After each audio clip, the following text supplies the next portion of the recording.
This is the Mobile Tech Podcast, brought to you by worldpodcasts.com. Now here's your host, Tech Girl, Miriam Joie. Brought to you by Mint Mobile. Stay tuned for a special offer at the end of the show. Hi, and welcome to the Mobile Tech Podcast. I'm your host, Miriam Joie, and today is Thursday, August 14th, 2025, and I've got the most excellent Ricky Perez here with me. Hey, Ricky, how are you? Hey, Miriam, how are you doing today? The YouTube tech guy. I'm good.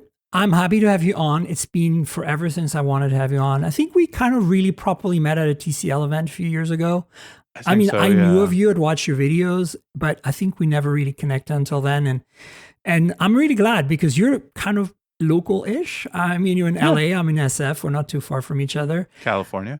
Yeah, we're on the same time zone. That's a nice little perk, right? Definitely. Listen, I got a few little things I want to share with the audience before we start. A couple of, housekeeping items.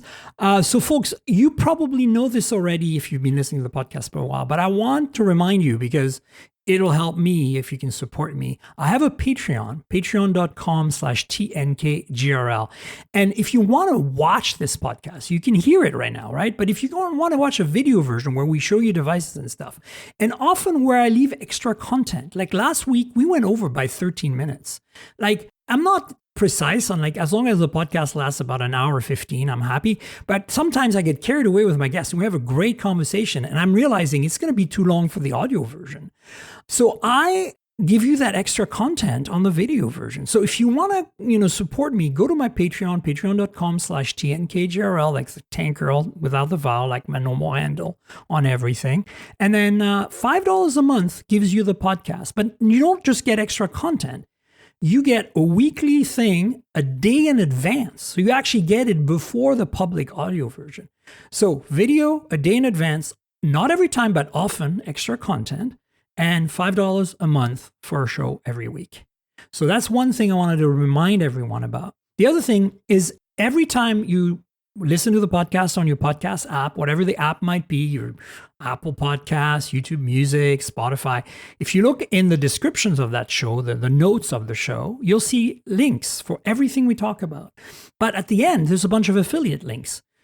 So please consider supporting me through those because, it helps. And they're generally topical, so they're related. Whatever phone device we're talking to, I've got a link there for you.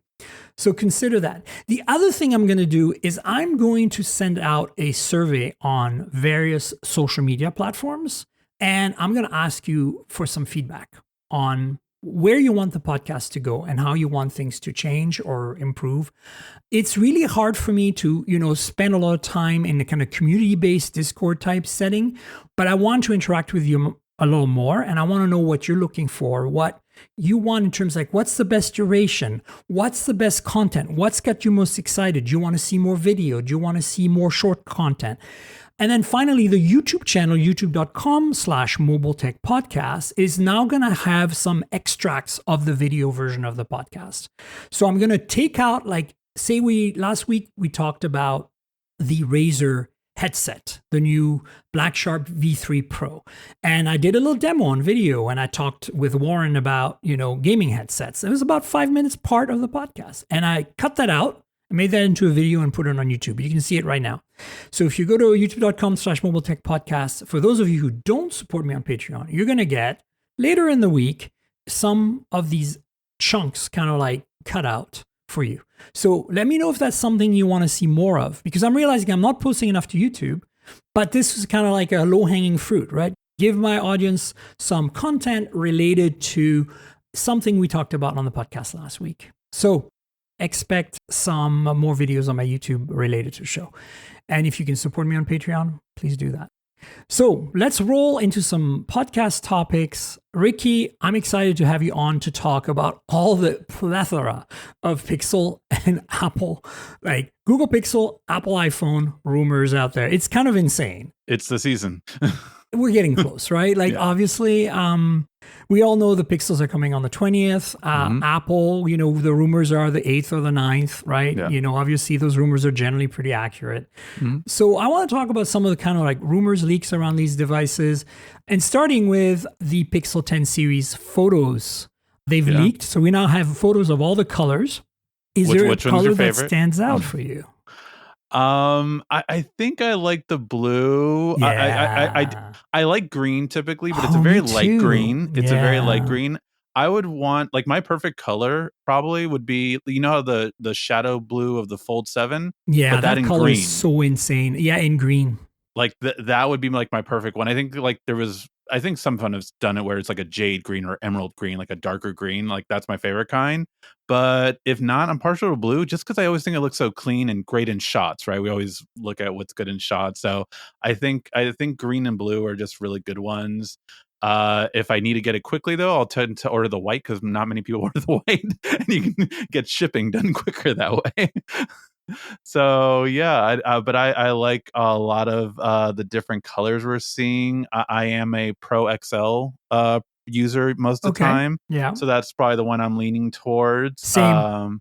So yeah, I do like. So I love the idea of the concept of the Fold. I got the first Pixel Fold, and then I didn't get the 9 Pro Fold. Mhm. But it's just because I want the best cameras. Like I'm getting the Pixel for the cameras. So for me, I've been lucky to get the review units of all the recent Pixels from Google, Mhm. but including the Fold last year and the Fold before that, and the XL last year, etc. So right now, my main is a 9 Pro XL. And initially, when the 9 Pro Fold was announced, I was like, okay, that's it. I'm going to switch to a folding phone because I'd been using a OnePlus Open simultaneously with an 8 Pro back Got then. it. Because I wanted the Pixel features, right? Like the, you know, all the call features, which I actually use a lot. The camera performance, which even though the OnePlus was no slouch, it was still, I just love the Pixel camera so much. And so when the 9 came out, the 9 series, I was like, okay, I'm just going to go with the Fold. I mean, it makes sense. But then I got the 9 Pro XL, reviewed that, and of course it was great. And then the 9 Pro Fold came out later, and I tried it, and I loved it because the same form factor as the OnePlus Open, same thickness, same size, everything. Yeah. It's a Pixel. Now, you take a bit of a dive in terms of like processor performance, efficiency, heat, and stuff, right, with the Tensor G4. But then you get all that Pixel software experience. So that balanced out for me. Battery life was fine, all that. But the cameras, even though they were pretty damn great, were not to the level of the OnePlus Open and definitely not to the level of the Pixel 9 Pro XL. So I was like, oh, man, I can't have it all. I need to switch back to a bar phone. And so I switched back to the 9 Pro XL. So this year, I'm kind of learned my lesson since the rumors and leaks are showing that the 10 Pro Fold, in terms of form factor, is not changing. In terms of cameras, it's not changing. I'm sure the Tensor G5 is going to be amazing because it's, you know, essentially their first in-house chip that has no Samsung attached to it, apparently. And it's TSMC making it, so you know it's going to be more efficient in terms of node and manufacturing. So it results in less heat, more battery efficiency, all that. So I think it's going to be win all across. But is it going to be enough of a win, you know, to switch when the phone is not that much different, really, in the end?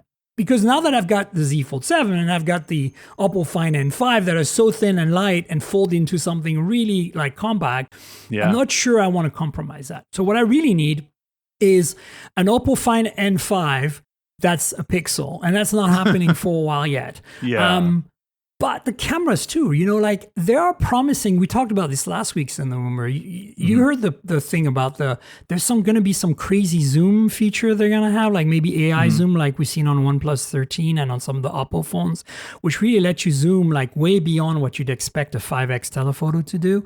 Like they're talking about like, I don't know, the rumors are like 50 to 100x with clear images, like crazy stuff, right? I'd see that. I mean, we've seen that from Oppo on the Find X8 Ultra, which I have, and my review is going to be up on Geekspin very soon. I've had it for a few months. It's the top of line China only, not just a Chinese phone. You can only get it in China with a Chinese ROM.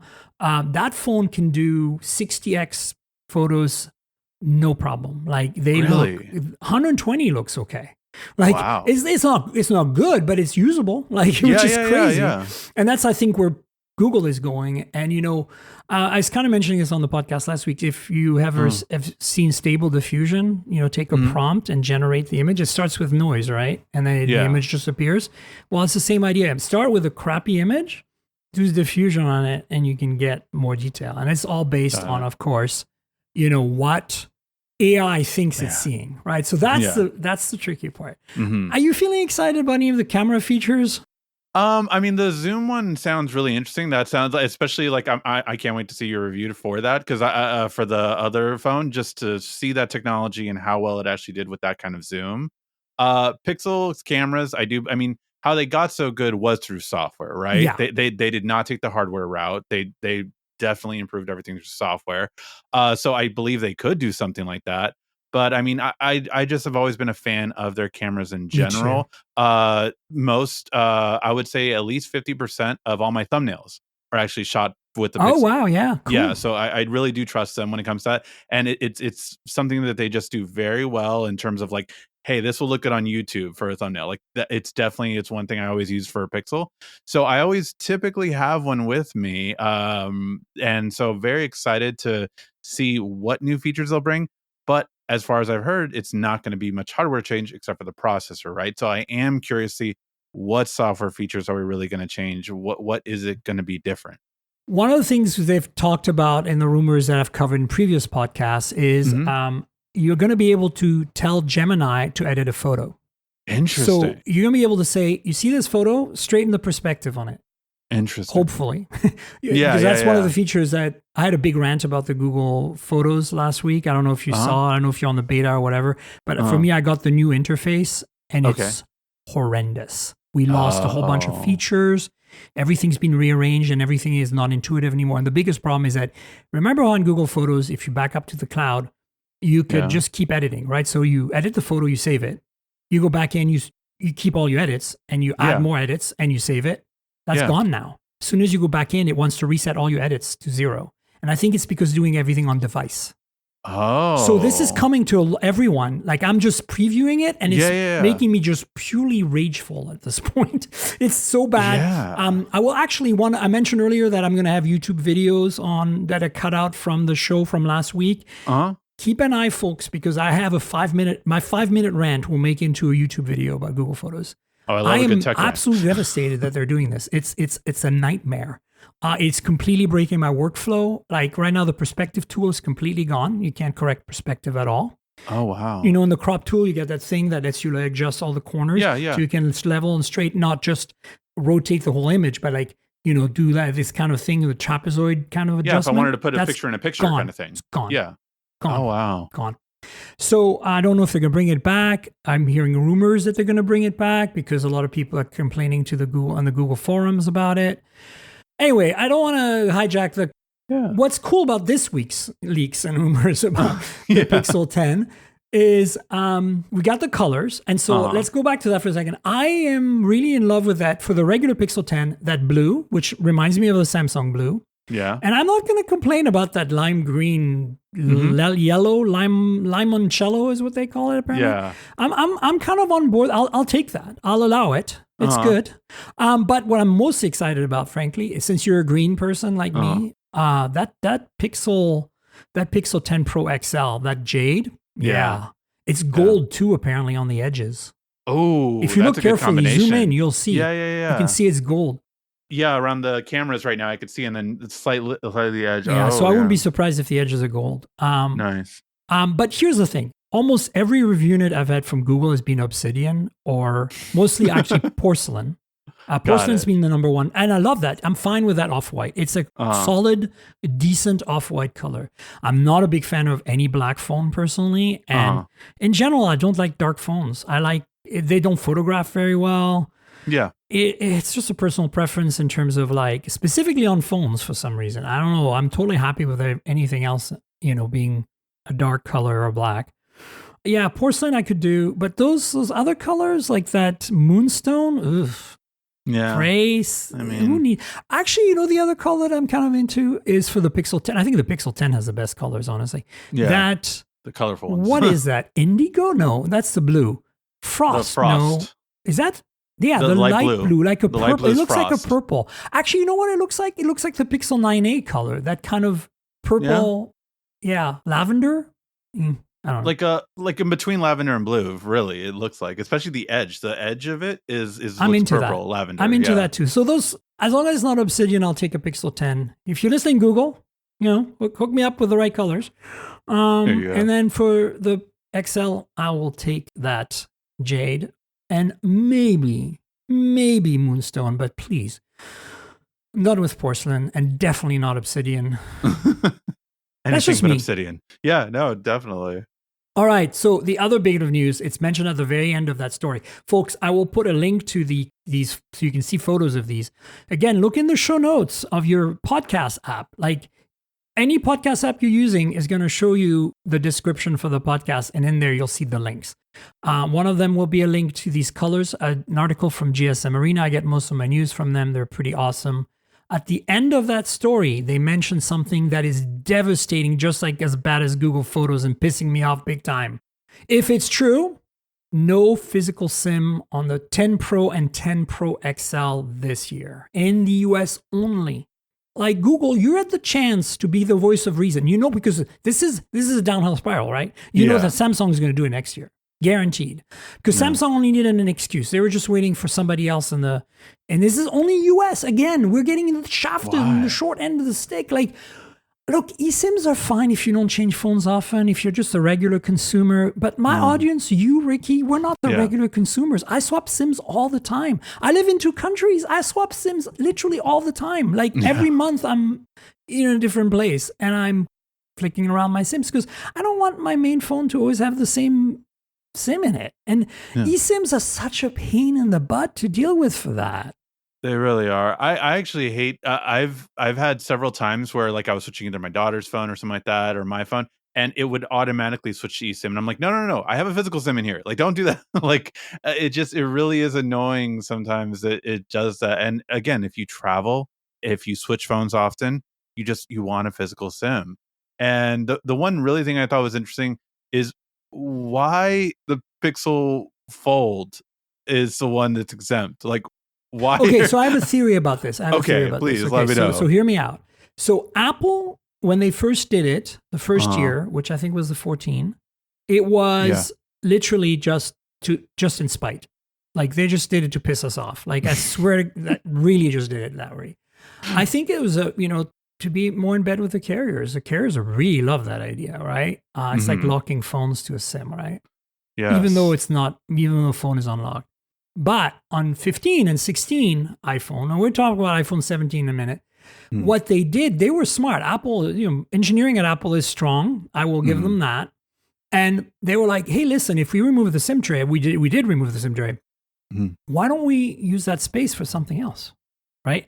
So if you look at the iPhones sold in the rest of the world, Canada included, versus the iPhones sold here on the 15 line and the 16 line, they don't have millimeter wave. The millimeter wave antenna is exactly where the SIM tray would be.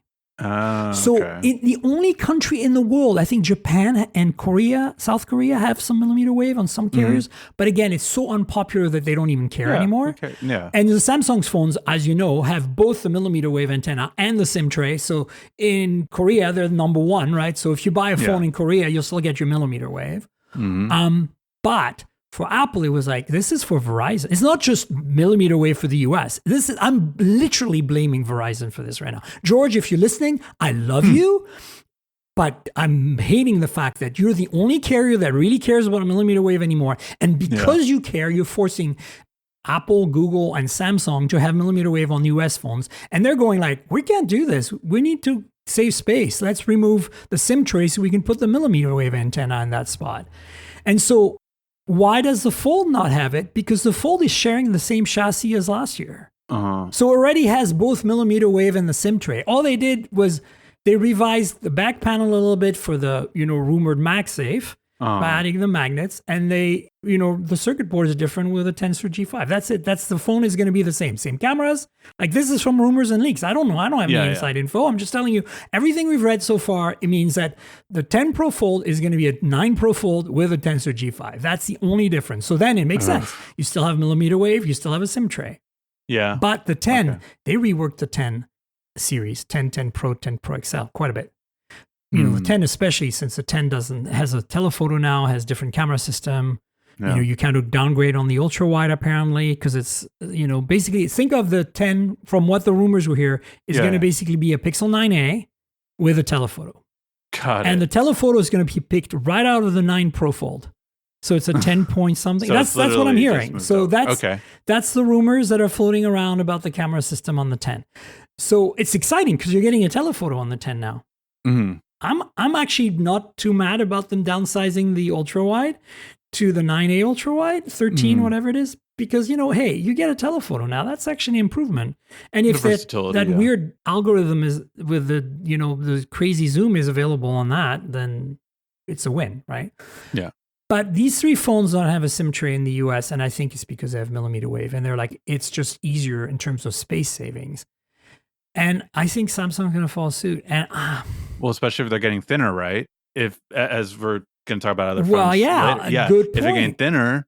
And here's the other thing. Like, I'm actually having this, like, I had a major rant when I found out this rumor, and I was like, it's probably going to be true because, why would that rumor exist, right? I mean, granted, we heard that rumor for the Pixel 8 and it never happened. So, so cross your fingers, everyone. But like, the thing is, if that rumor is coming more and more, I think we're probably screwed. And so I had a big rant with a bunch of other journalists in the chat room the other day, and they're like, Miriam, you got to chill out. This is not a big deal. And I'm like, what are you talking about? This is the biggest deal ever. I'm so anti-eSIM. Like, I'm not against the concept of an eSIM. Like, I'm actually happy when a phone supports dual physical SIM and eSIM, where one can be either an eSIM or physical SIM. Like a lot of Chinese phones are like that, where you have 3 SIMs, but only 2 can be working at the same time. And one of them is got you an eSIM or a physical SIM, And then the other one's just purely a physical SIM. Because that gives you options. I'm all about, it's like removing the headphone jack. I still believe that was a bad idea. Because there are some situations where you just want an analog connection and you don't want a dongle, you don't want to deal with BS, you want to charge at the same time, whatever it might be. And I know that that's been less of an issue because, true wireless earbuds have gotten really good from also really affordable from lots of manufacturers, lots of options, and to the point where, I don't recommend you do this, but you can walk into a 7-Eleven and buy a pair of wireless earbuds for less than $20. Yeah. So we're okay, right? We had to be. We had to recover from it. We're not. Is it a good experience? Probably not, but that's not my point. My point is, the people are like, well, it's, I think, what is 7-8 years into it, like Apple did that, we're okay on that front. But I think we're not there yet for eSIM because you can't universally swap eSIM from one carrier to another because there's no standardized way. Some carriers require you to use their own app. Some manufacturers, like Apple has standardized it across iPhones really nicely, but there's still no full standardization across some carriers have standardized it, like T-Mobile lets you do it pretty well across iPhone and Android, but there's still so many silos there. Yeah. When all you really need is one of these guys, a SIM removal tool, and just one of these in your hands, a tiny little card. And guess what? You just swap it in there and you're done. That's all you have to do. It's so easy. Like, why? And people are like, oh, you just still need to activate. No, you don't. It'll register with a network. If the SIM is active already, it'll just work. Yeah. Of course, there's a handshake happening in the background. You don't see any of that. But it's so much easier than, I'll give you an example. I fly internationally all the time. I'll swap SIMs on the plane when I have no signal, right? And then when I land, guess what? It just works. Like, I don't have to call my carrier, do some I don't have to turn on the phone, go through some website, do anything weird. It's just there. If the SIM is active, the SIM I remove is active, the SIM I put in is active. And that's simplicity. And also it's the whole idea that the phone is decoupled physically from the service. The service is in your hand. The phone is in your hand. There's an iPhone 16e recording audio right now. And that has a SIM tray because that's the Canadian model, by the way. So, put that in there, done, your service. You got it. That's it. That's the idea. You want to take your friend's SIM because they just dropped their phone is broken, and you want to lend them this phone. They just take their SIM out, they put it in, they're good to go. Like, why do we break this? Why did we break this with eSIM? And especially if you're, it's really a benefit for the carriers and it's less choice for the consumer. And that's what's really always frustrating, right? Because you want it to be, like you said, if my friend broke his screen, well, then it's really difficult to change the eSIM from one phone to another, right? You at least want both screens operating. But if you have the SIM card, you can just take it out, put it in. Very simple and easy. So it is definitely less options. It's anti-consumer. It's just like Yeah. the headphone jack. I'm sorry. I'm going to stick to that until I die. Until I swear to God, on my tombstone, it'll say hated eSIMs. Always hated. Oh, goodness. Like bury me with my SIM card removal tool. I know. Exactly. And there'll be like a statue of a SIM card removal tool on the tombstone. Yeah, 100%. So the other news we have here around the Pixel 10 series, this is actually real stuff. This is not a leak or rumor. Google teased us with the Pixel 10 Pro Fold, and yes, it looks exactly, as I said, like a 9 Pro Fold, and we already knew this. And look, I'm not mad at Google for not making it thinner. It's a tough order. Like, Google is not as phone design engineering savvy as like Samsung or Apple or the Chinese. And they acquired a whole bunch of HTC engineers at one point. So I'm not giving them like saying they don't know what to do. I'm just saying that in general, they don't seem to be quite as gung-ho about pushing the envelope, right? I was really surprised actually last year with the 9 Pro Fold. I was like, whoa, you went from this very prototypey first gen Fold to essentially a OnePlus Open competitor. Like, kudos. Yeah. But they couldn't pull that off every year, right? And that's why now they really need to catch up. And I know next year it'll be dimensionally identical to the Z Fold 7. I think the Z Fold 7 and the Oppo Find N5 and the Magic V5, they're going to continue duking it out in China for like a quarter of a millimeter thinner here and there. But that form factor, we're there. Yeah. We're pretty much at a place where a bar phone is the same size as a folding phone. So I think that's where Google needs to be next, and they're going to be there. It's just a matter of like, I think what happened is they could have maintained the 9 Pro Fold an extra year, in my opinion. But the Tensor G5 is going to be I feel like it's going to be such an improvement, being TSMC, being in-house. Also, I think a lot of this AI zoom technology they're going to do is dependent on the new NPUs and stuff they're going to have in there. Yes, they have to. Because apparently, since it's all custom in-house, it's custom ISP and stuff now, right? So I feel like, again, I'm speculating here, but I'm feeling like that's why they're like, look, let's just reuse that chassis, just put a new circuit board in there, add the MagSafe, and be calling it a day, And I can't really blame them for that. At the same time, I really would prefer if they'd done something thin and light and awesome, So here's my thing, but if they're going to do that, right, totally fine. But what about price, or what about trade-in values? Can we help with that then? Like, I'm okay. Like, if they would undercut Samsung, Oppo, and all these companies on price, then I think it's not only an argument to be competitive, but possibly even better then. Like, oh, well, this is better for most people if it's $200 less, $100 less, $300 less, then it really kind of gets in the conversation. So that would be my thing. I'm okay with you not changing, but then what is going to be the trade-off kind of thing? Like, can we see better trade-in values for people that had the Pixel 9 Pro Fold, right? Are they going to get a better trade-in value now? Yeah, I think being an early adopter kind of shafts you there, Unfortunately, it's like, imagine if you bought the original Pixel Fold, like, I don't know what the trade-ins were on that, but like you got the short end of the stick if I love the form factor. I like the Passport form factor, but it felt like a freaking prototype. Like every time I even pull, I pull it out and update the software on it just because I'm like, this is so cool. This thing is so cool. I want to play with it for a day. I love the form factor. I love it so much. But I'm like, oh my God, instantly it gets hot in my hand. Instantly, like I feel like I'm going to break the hinge. Instantly, I feel like the thing's going to literally disintegrate in my hands. Yeah. And I'm like, I'm sorry for those of you who are Fold users like Gen 1. They're like, Miriam, come on, you're exaggerating. It's not that fragile. It is not. But it feels that way. I'm saying like, it's not like it's going to break. It just feels really janky. And especially when you like touch something like Z Fold 7 after that. It's like you touch those side by side and you're like, haha, this is a toy. Haha, this I can throw across the room, basically. We talked about durability on the Z Fold 7 last week. And I think they've done a really good job there. Let's jump into some Apple news because I'm really curious to hear your thoughts. I'm not an Apple fangirl except for Macs. Like I'll be fangirling over Macs for my whole life. But don't get me wrong, I've got a bunch of Linux boxes here. I got some PCs. Very, very big fan of ARM-based Windows PC. So I got all the Snapdragon X's here floating around in various form factor. I have a Lenovo Chromebook Plus 14, which has the MediaTek Companion chip in there, which is super fast and has great AI features.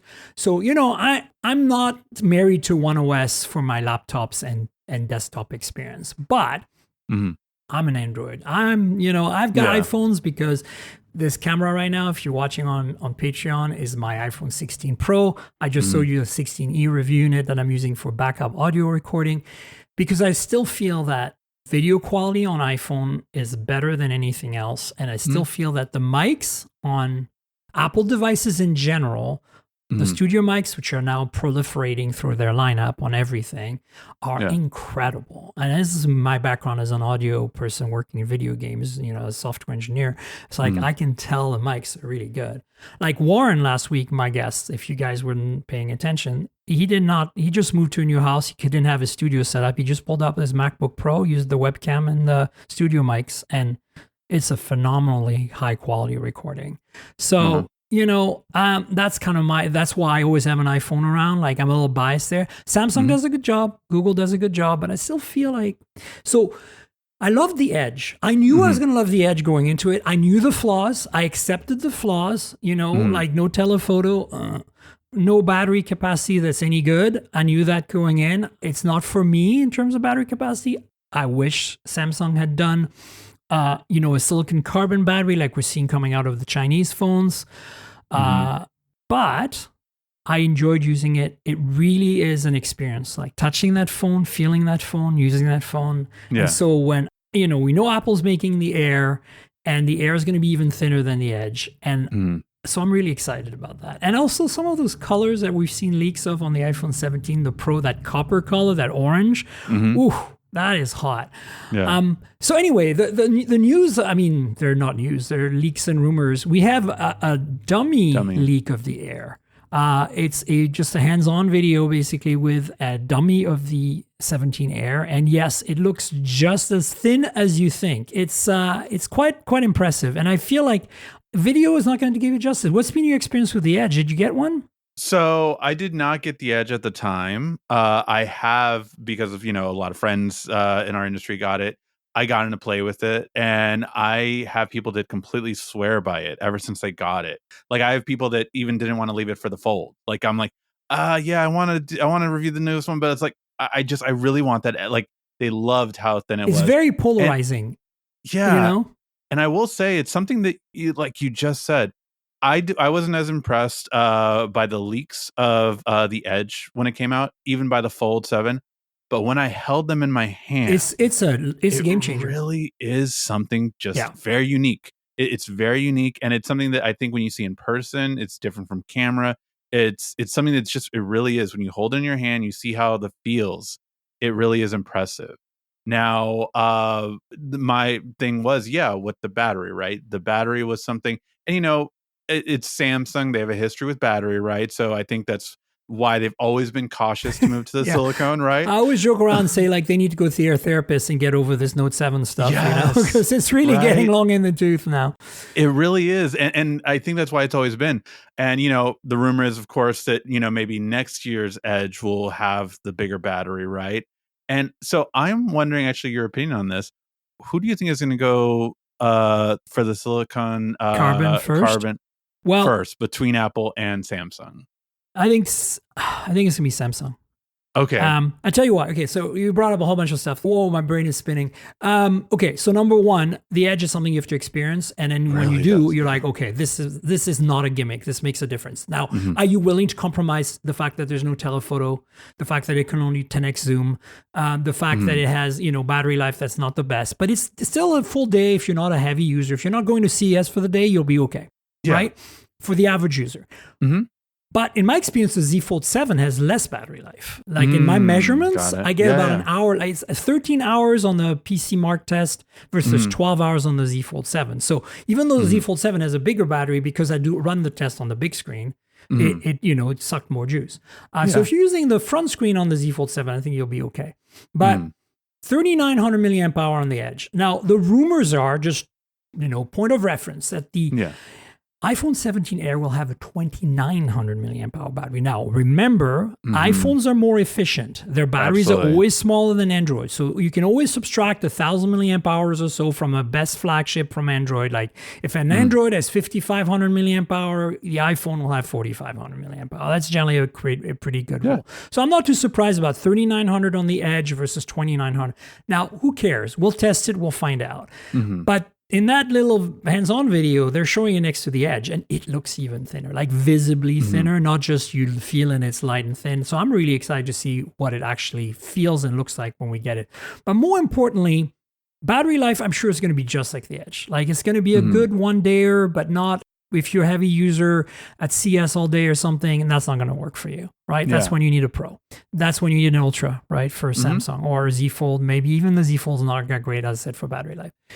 But that being said, what I'm like worried about, not worried, but like kind of questioning is how they're going to do the single camera. Because like, okay, you know, Samsung was like, okay, we're putting an ultra wide in that thing. Okay, it's like, it's a 12 megapixel and it's fine. And we're putting that big 200 in there so you can zoom in a little bit better. Great. Smart thinking, Samsung. Good. But now this thing has a single camera, and I have this, again, 16E here, great, but that single camera, you really miss the ultra wide. The zooming's fine up to maybe 4x or something, it's not too bad.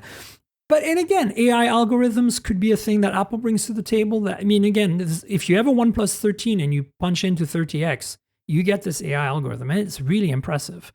So if you've ever used a OnePlus 13, any of you out there, you know what this can bring to the table. But now imagine, you know, an even stronger telephoto than 3x, like the Oppo Find X8 Ultra has a 6x telephoto, a second one, right? So now that's how I can reach to 60x and do these crazy photos. And it's at a really big 50 megapixel sensor. It's like some massive thing, right? They've gone all crazy with it. Yeah, so basically what I'm saying is that I don't know what they're going to do. My theory, I've been saying this for a while, but I just don't feel it's going to be an Apple thing, is they're going to put a 200 megapixel and it's going to be ultra wide, and then they're going to let you zoom by cropping the sensor. And it'll do fine till about 4 or 5x, and it'll be the compromise. But I feel like 200 is a big ask for Apple. Like they've never done this before. Their maximum they've ever done is, 48. But the other thing is, they do in-sensor stabilization too. They don't do optical, so they do sensor shift, except for the 16E. They do their whole sensor moves around, so that how do you do that on a super thin phone? So I'm trying to figure out what's going to happen to the camera, because Apple cannot compromise. Like the only compromise I can see them doing, like, well, you don't get an ultra wide, sorry. Yeah. Or there's some crazy tech where there's a lens that slides over. Yeah. And it becomes an ultra wide. Like, I don't know, like, who knows? But Apple really is not good at doing the first thing first. You know what I'm saying? They're not. That's why I think, answering your question again, I think Samsung's going to be the first silicon carbon, despite them needing to see a therapist and all that for their Note 7 stuff. Like, they're going to be before Apple, because Apple doesn't really need it either. Their battery life, their users, walled garden. Their users don't know what an Android battery, they don't know what a OnePlus 13 does with a 6,000 milliamp hour battery. They have no concept of, this phone I'm going to talk about later, this Realme phone here with a 7,000 milliamp hour. They have no idea what that means. No idea. So they're like perfectly happy in their walled garden. So if the phone delivers 1 day battery life, then you can plug it in, and especially, Qi 2 25 watt wireless charging, and, I don't know what the wire charging speed is on iPhones right now. I think it tops out at 45 watts on the Pros. That's not bad. Like a smaller battery like that's going to charge it real fast. Yeah. So I think, look, putting myself in the mindset of an iPhone user, I think it's going to be okay. It's the camera I'm worried about. So here's my thought on it. One, I do think that the camera is fine for the average person, which is what I think they're trying to get, right? Instead of going from a 16 to a 17, now spend a little bit more money and get the 17 Air because it's nice and thin and it looks beautiful. And it's a status symbol, right? Yeah, absolutely. So I think that's what they're going for. As we were talking, though, I totally pictured iPhone 18 Air Pro. and then they add the second camera. yeah. They would totally do that. Oh God. I was thinking of the most Apple thing you could do. Like, and I could totally see that happening. Like, okay, wait, it's like, 0.2 millimeters thicker, but now we have a second lens kind of thing on the and we 18 charge you an extra Pro. $1,000. Yeah, so I could definitely picture that. Yeah, I think they're going to use a similar camera to one of the ones they already have, though. I do not think they're going to make. I agree with you because they're so 200 conservative. Exactly. Yes. And I hope they use one of the Pro cameras with a sensor shift if they can pull it off, because that's a really good sensor and a really good camera system. Definitely. And if they have some kind of way to swap the lens around, that would be kind of insane. I don't know how they can pull that off on a super thin device, but you never know.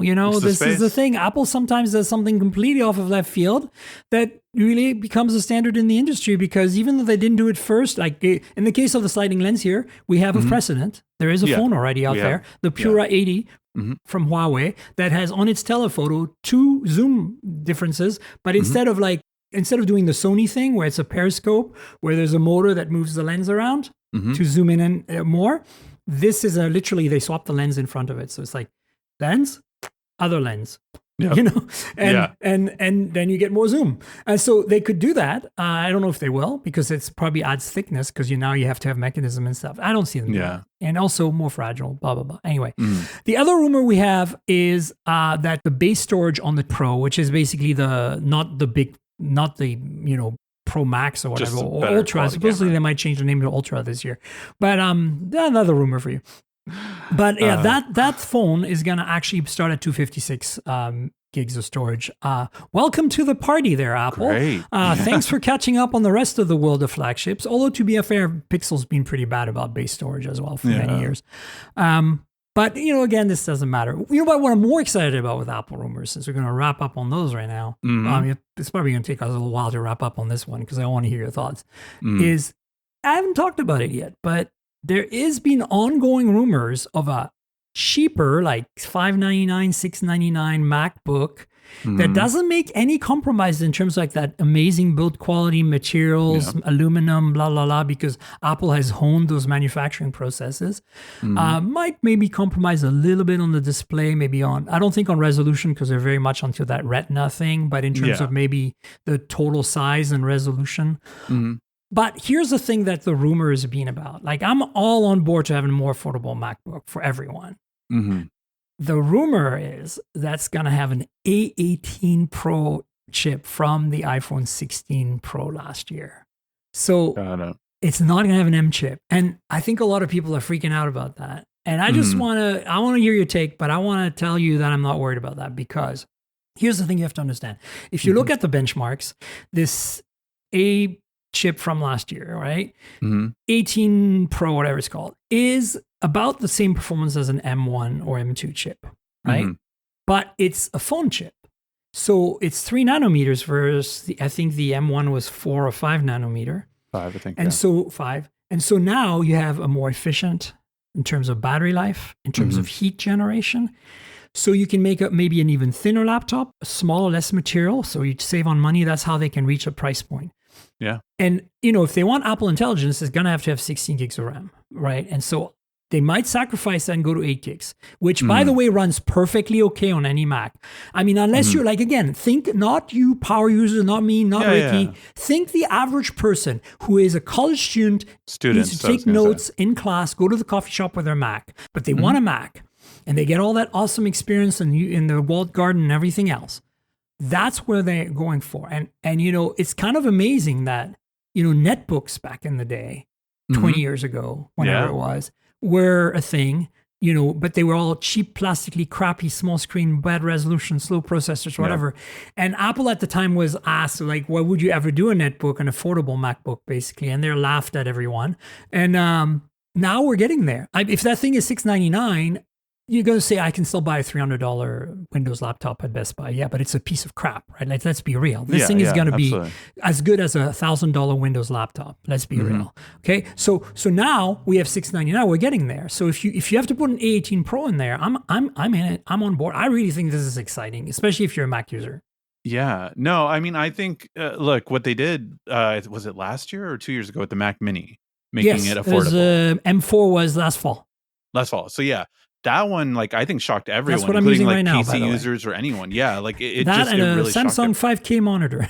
There you go. So I really think it shocked everyone, and I'm always for more affordability, anything that's pro-consumer kind of thing, right? So I think that Same. making something like this would be great for that purpose. And like you said, this is going to be geared towards students and people that literally like do the coffee shop stuff, right? You do your word processing, web browsing, all that kind of stuff. That's all you need. I actually was questioning though if it was going to be 16 gigs of RAM starting off, or were they going to do 8 gigs and then the 16 gig will be if you spend $200 more or something So like this that, is right? actually I'm thinking it's gonna be 16 gigs simply because they've been very clear they want Apple Intelligence across the board, and right now you can only do that with 16 gigs on every OS they make. So unless something changes there, I don't see. Yeah, I don't know. It might be slightly slower memory because again, A18, I don't think the memory bandwidth is the same as an M4 chip, right? Yeah. And if you're using an M1 right now, I think it's going to feel like that. I do. I think it's going to be, again, for anyone, I do not think they would notice the difference. Like if you handed this to a student, I don't think they would notice the difference, right? I mean, most students, like my kids, are using Chromebooks most of the time. Yeah. So that's like all they're going to be used to is web browser, word processing, that kind of stuff. And I think this will be, of course, better than that. Like you can probably do some photo editing, some like video editing, some basic stuff probably on there. But it really will be kind of for everyone that uses basic computing. This is a way to get you into a MacBook. This is a way to get you into their ecosystem, which of course is, I think, more and more what they want to get, of course, because it's becoming more and more of a strategy of Apple has moved towards is, hey, instead of only, right, we've seen it, I think, through the entire Tim Cook era, instead of going all high priced products, let's get some lower tier prices. Yeah. Let's get some lower tier ones. Let's get refurbished models on our website. Let's get, we tried the C. Now we're trying the 16E, right? We're trying these entry level. The 16E has enough RAM or whatever, has a chip to run Apple Intelligence. So there you go. So the fact that now we're getting that, because now it's going more towards the subscription. Hey, we want more iCloud to kind of keep our numbers up. We want more, and as soon as Apple figures out AI, you better believe there will be a higher tier of AI Pro and all this kind of stuff, right? Like this is setting it up for all of it. So that's why I do believe you that there'll be 16 gigs RAM, because the whole point of this product will be as a lower entry point to get you into the Apple ecosystem and then get you to. And then the other thing I can see them do is say, we've optimized Sequoia, which is the latest version of the OS, and we have a special version for this Mac that makes it possible to run Apple Intelligence 8 gigs of RAM. And you get 8 gigs. And honestly, I still have a MacBook Air with 8 gigs. I have an iMac in Vancouver, my other home, with 8 gigs. This has 16 because it came base with 16, the M4 Mac Mini. But honestly, I never noticed that I have 8 gigs unless I start opening a million tabs and then start swapping. But it's swapping to SSD, so it's really fast swapping. You don't really notice it that much. And like, you really have to hammer it. Like, you'd be rendering something in DaVinci or Final Cut at the same time as having 50 tabs open in Chrome or something. Like, it's like insane. Like, you have to, like, the average user will never see the swap ever. Even on 8 gigs right now. So I think they could do 8 gigs. But I agree with you. It's more likely to be 16. Yeah. I'm super excited about this one. I will actually freaking buy one. I think I'm it's not great. joking. I will, because at that price, I don't care. It's like a business write-off at this point. It's like, I have a spare Mac to fool around if I need it. Let's talk about a few more news items. I want to kind of rapid fire through them a little more. OnePlus 15 is rumored to come in a crazy ultra black color, like a Vanta black. I don't know if you're familiar with that color. It's like super deep black. Yeah, fine. Bring that on. I'm not, again, I don't feel really great about the darker colors on iPhones. I mean, on phones in general. And so hopefully they, it doesn't look weird. Like, because Vanta always looks really weird on cars and stuff. So I hope it's not that intensive and extreme. But at the same time, it's an interesting rumor, and I thought I'd just bring it up. Also, related to that, we heard rumors this week of them. That display last week, we found out that is likely going to be downgraded from Quad HD to like 1.5K, 1220, 1240, 1280K. That's okay to me because I only use my phones at 1080p even with their Quad HD, so I don't care. For some of you, that might be a deal breaker, but they're going to bump the refresh rate supposedly up to 165 Hertz, which we've seen on some Moto phones and some Red Magic phones before. Does that matter? Not really. It's a gimmick. I mean, anything over 120, in my opinion. I'm not a gamer then again, so who knows? Maybe if you're gaming on your phone, it makes a difference. Apparently, ROG phones and Red Magics have high refresh rates than 120.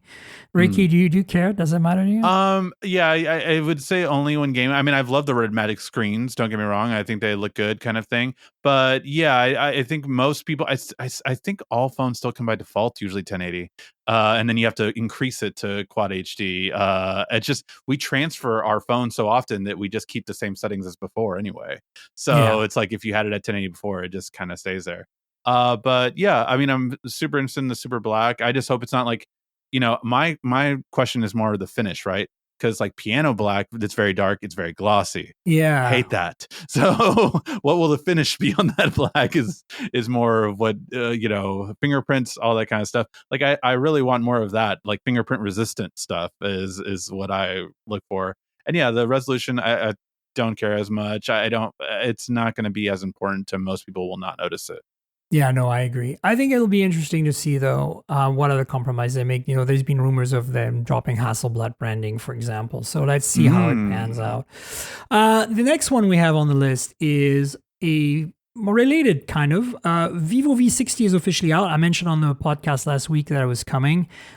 This is an interesting phone because there's a bunch of phones made by Chinese manufacturers sold in various global markets that are kind of in the $300 to $400 price range, kind of so like budgety mid-rangers, but that have really good camera systems, right? They're trying to put flagship cameras on an affordable-ish phone. And that's what the V60's always been. And as you can see, Vivo has a partnership with Zeiss on their really high-end X series, which is super high-end flagship phone, the Ultras and stuff. They have incredibly good camera systems with Zeiss optics and Zeiss tuning. And we're getting that. I mean, I got the V, whatever the last V was, the 40. These phones, by the way, Ricky, come out literally every 6 months. So they're not even yearly, but I had one with the Zeiss lenses on that series of phone, and it was really great. The camera was good. Nice. So this thing has basically been announced as a 50 megapixel telephoto, and in addition to the main, it has a 6,500 milliamp hour battery, probably silicon carbon. Main sensor has OIS, of course. So does the telephoto. Yeah, let's see. Does it have an ultra wide? I'm not quite sure. Yes, it has an 8 megapixel, so they downgraded that a little bit. Yeah. And it's so tiny on the picture. You get a nice 5,000 nits display at 120 hertz, 1080p. You get 90-watt charging, very typical, 6,500 milliamp hour. Like to me, like any phone coming from Asia that's more than $250 has, a crazy battery and crazy charging speed. So it's pretty normal. Snapdragon S Gen 4 SoC. Yeah, so it's not bad. The only thing about Vivo phones in general that personally I'm not a big fan of is the software. Yeah. It's not that great. It's not like ColorOS or Realme UI or Oxygen OS, which are all kind of built on the same code base. This is their own thing, and it's a little weird. It's fine, but it feels very Chinese, if you know what I'm saying. Yeah. Yeah, and then the prices here, $425, equivalent in India. For 128, then it goes up from there. But as you can see, this is not a super expensive phone, right? And this is exactly what I'm talking about. You're going to get flagship grade cameras on a phone that is less expensive at base than a Pixel 9a. And that's kind of what it's competing with, if you think about it, because Pixel 9a has really good cameras. And it's really good. I love that blue color, by the way. That blue, it looks so good. They always have great colors on these, like, it was kind of blingy. I dig that. And there's a circle flash ring thing in the back. They always have that. Vivo's always done the ring flash thing. Got it. So that's the Vivo V60. There'll probably be a V60 Pro at some point. Typically, they're coming out around the same time, so stay tuned for that. The Pro will probably have a slightly better processor. We'll find out. Maybe bigger battery, maybe wireless charging. Honor has a couple of news items that I found, or leaks and whatever you want, rumors. Magic V Flip 2, which is their flip phone, is coming. And it's coming on August 21st if you want to mark your calendars. But what I'm really excited about is this Jimmy Choo edition with the crazy design on it. It looks so and the beautiful. Colors in general. Are you into this? I love the design on this one. It really, like, if I would show this to my wife, I would probably need to get it for her. Like, it's just, it looks so. Well, the good news is beautiful. Honor does support GMS, so you should be okay. You might not get all the bands, but it is. We don't know what the platform is on that, but It typically Honor is a Qualcomm partner, so you're going to get a Qualcomm chip. So you might get a lot of the bands for the US. And let's start seeing more of it. Like what the Moto just had theirs too, right? Yeah, With the that Razer. I love these kind of unique designs, like more fashionable. I love these one-offs when they do it. Hopefully they can keep the price a little bit down, but I know the brands they're working with are very expensive. But it's so the nice Razer looking. Brilliant Edition or whatever it was last week. We talked about that on the show. Yeah, so, again, this is more of a PSA. Keep your clocks tuned for August 21st for this phone to be revealed, and salivate at the colors, because that's basically all I'm doing right now. But more excitingly, and I think this is a good segue for this phone here I'm going to show in a second. I kind of already showed it. I teased you. So I have this Realme 15 Pro that came. We covered it on the podcast a few days ago when it was announced. Now it's out of the embargo. They send me pretty much every device. As you can see, it's very, very thin. I actually have the specs up. Let me tell you how thin this phone is. It's not like edge thin, but it's thin. 7,000 milliamps, if I'm not mistaken. That's the big news. It's a 7,000 milliamp hour battery for sure. But in terms of thickness, it's actually pretty reasonable. It's only 7.7 millimeters or 7.8, depending on the finish on the back. I think one of them might be like a slightly thicker cover or something. Just don't let that battery scare you in terms of like, oh, it's going to be chunky. But what's also interesting is that you see 3 cameras back here, yeah? Well, this one right here, if you look very carefully, is completely fake. It is just not even a sticker cam. Why? Not a 2 megapixel for the sake of a 2 megapixel. It's actually, and I don't know, this is the first time I've blatantly see this.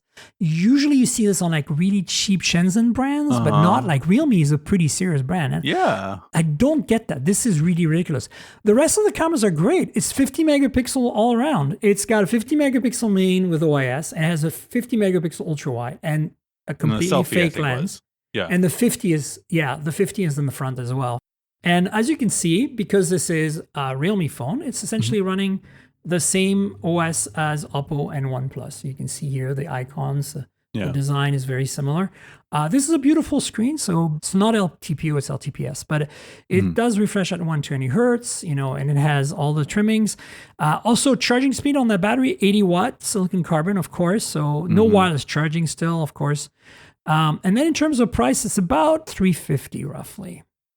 And then the processor on that is, let's see, Snapdragon 7 Gen 4, like the Vivo. So this is basically kind of like a Vivo V60 competitor, but without the Zeiss branding. And there's going to be a Pro Plus. So they always make a Pro Plus, and the Pro Plus is their V60, their V series competitor. It's always the camera-centric one. So it always like cranks the cameras to 11. So the third camera will be real. It's probably going to be $50 more, and it's going to have that. Yeah, that's going to be replaced with like a 50 megapixel telephoto, 100%, like a 3X or something. Yeah. It's not going to be a huge sensor, but it'll have OIS and everything. Yeah.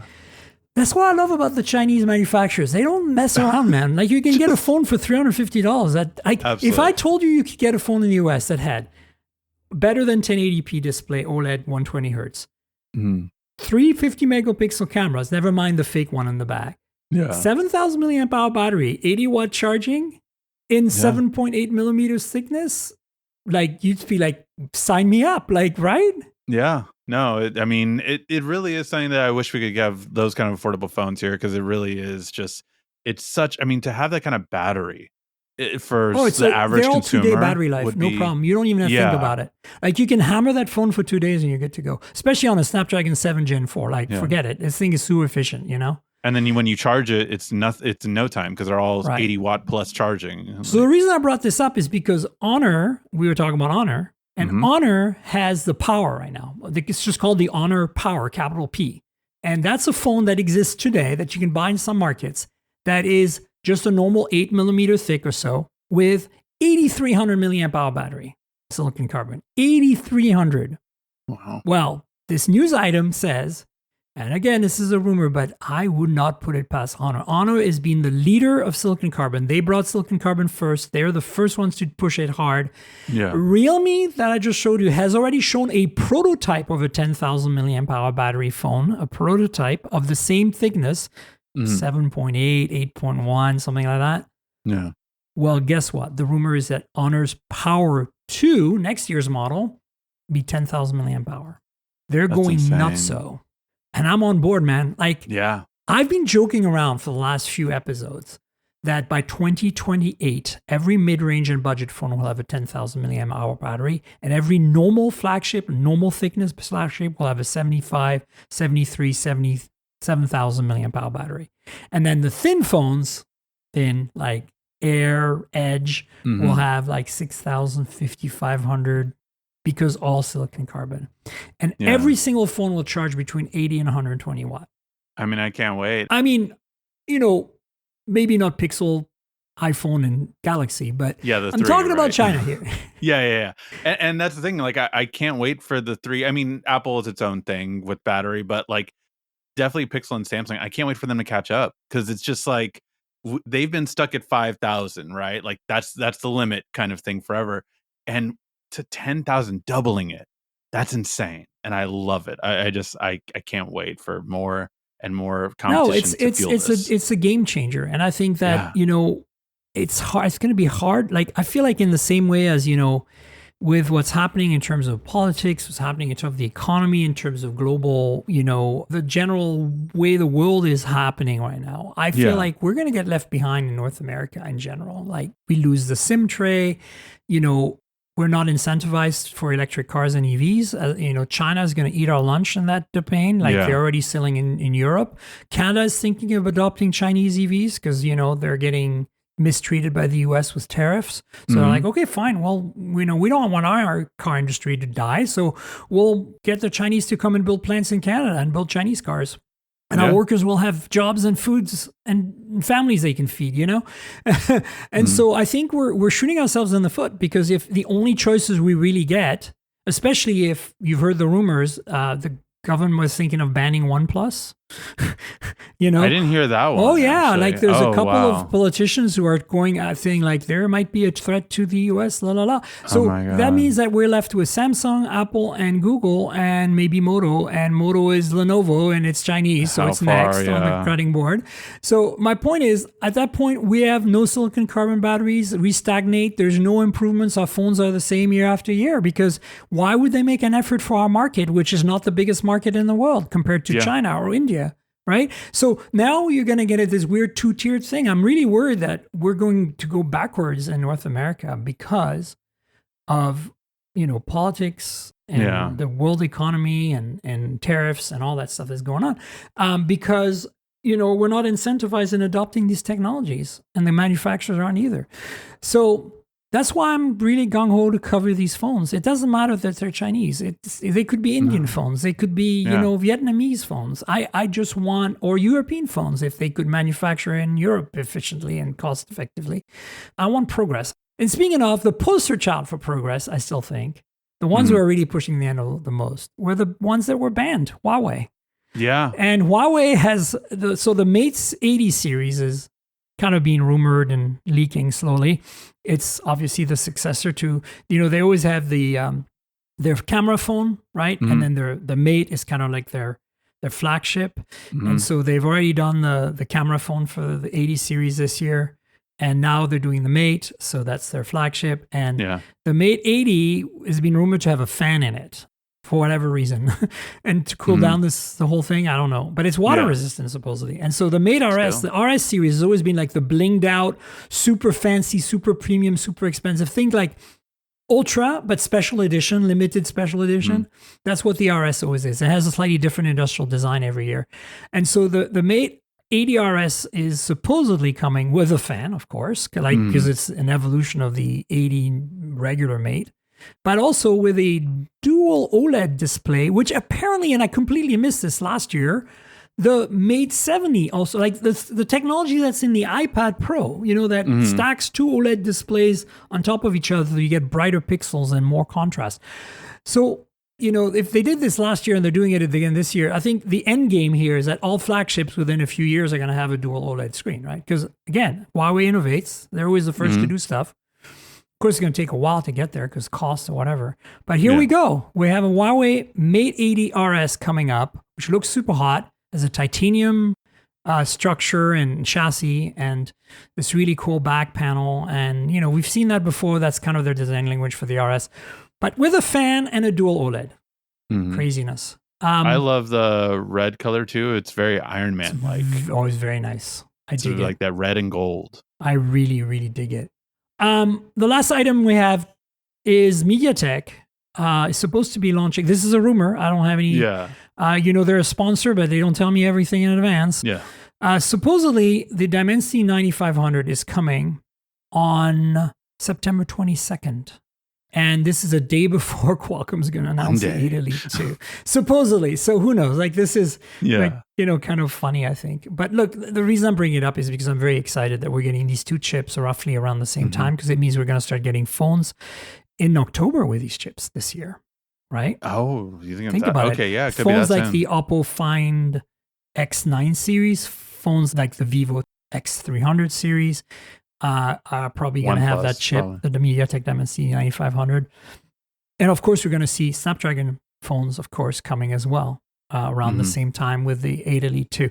So I'm actually really excited. It's a little earlier in the year. I'll be in Maui for the Qualcomm thing, but it's a little early in the year for these flagships to come out. October, geez.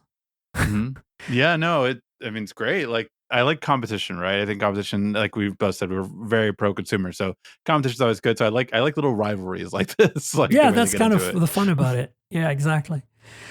So, that's basically what we have. So, Ricky, do you want to tell folks where they can find you on the internet, what your various social media handles and everything else is, where your YouTube channel is, and anything else you're working on? Sure. All my handles are at YouTube Tech Guy. So pretty easy to find me. And yes, I do use that on all platforms. So even on Instagram, it's at YouTube Tech Guy. On TikTok, nice. Guy. So yeah, I just wanted something to go across all the ones that wasn't taken yet, right? So yeah, at YouTube Tech Guy, everywhere on social media, including on YouTube, youtube.com/ at YouTube Tech Guy. So really have just loved being with this, love all the kind of just talking about tech. I think a lot of us are in this industry because we just love all the new bells and whistles and gadgets. So it's just been really fun catching up on all of it. And yeah, I like to explore all kinds of tech. And folks, absolutely follow Ricky on the YouTubes and everywhere. Really great content. There's so much stuff on the Z Fold 7 right now on your channel. Like, if I hadn't covered it to death already, we would have talked more about Z Fold 7, but you've got some really great videos out there. So check them out, folks. And you know where to find me on the internet. I'm at Tankerl, TNKGRL, like the comic book character. Drop all the vowels and you get my handle. I'm primarily active on Insta and Threads, but also Blue Sky. You'll find me on Twitter, but I'm not super busy there. You'll find me on Mastodon. You'll find me on TikTok. But again, I don't do much on those platforms. So obviously, talk with us on social media, Ricky and I, about any comments you have, questions you have about the show. The podcast lives at mobiletechpodcast.com. We're on all the major platforms, so please subscribe if it's your first time here. If your app lets you rate or review the show, please consider doing that. And there is a YouTube channel, and as I said, I'm starting to put videos from the podcast, like snippets, like maybe like the snippet on, the entire iPhone rumors will be one little thing for this week's video. But yeah, check out youtube.com/mobiletechpodcast. You know how YouTube works. Like, subscribe, tell your friends, click the bell, comment, all that good stuff. If you want to support me, there is a Patreon, patreon.com/TNKGRL. I mentioned this at the beginning, but there's a video version of this podcast. You can get it in advance, a day in advance typically. You get it every week for $5 a month. So a day in advance every week for $5 a month. And there's sometimes some extra content on there. So if you want to support me, please consider the Patreon. Patreon.com/TNKGRL. And finally, I want to thank our sponsor, Mint Mobile. You know I review a lot of phones, so I'm constantly juggling multiple devices. While that's fun, it also means I'm spending a lot of money for wireless service on multiple SIMs. Thankfully, there's Mint Mobile, and that's who I'm teaming up with for today's podcast. If you want to save money on your wireless service, switch to Mint Mobile. You've probably seen the Mint Mobile ads featuring Ryan Reynolds, but let me quickly tell you how fantastic their service is, especially for tech-savvy early adopters like us. Mint Mobile offers premium wireless for as low as $15 a month, and you don't have to sacrifice any coverage, speed, or data. They're built on the nation's largest 5G network. They keep costs low because they sell direct to you online. They cut out the retail stores and salespeople. Why should you pay more than you have to for access to the same network? In my experience testing phones, Mint Mobile delivers the same data speeds and call quality as the big three for a fraction of the cost. Switching to Mint is super easy. Thanks to their eSIMs, you can sign up and activate immediately right on your phone from the comfort of your home. No more standing around waiting in line at a big wireless store. You can keep your current devices and phone number and easily switch services. And if your phone isn't eSIM compatible, Mint will ship you a new SIM card free of charge. The whole process only takes 15 minutes, and if you get stuck, Mint has a great customer service team to get you through it.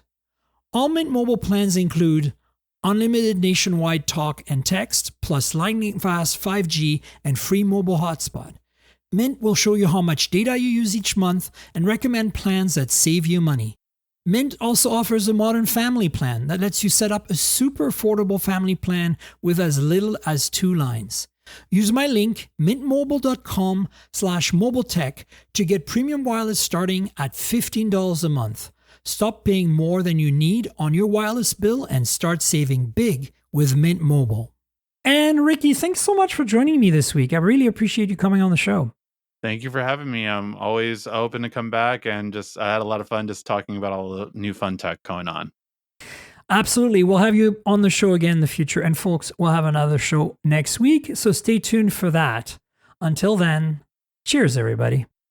This has been the Mobile Tech Podcast with Tank Girl, proudly presented by worldpodcasts.com. You can visit us online at mobiletechpodcast.com.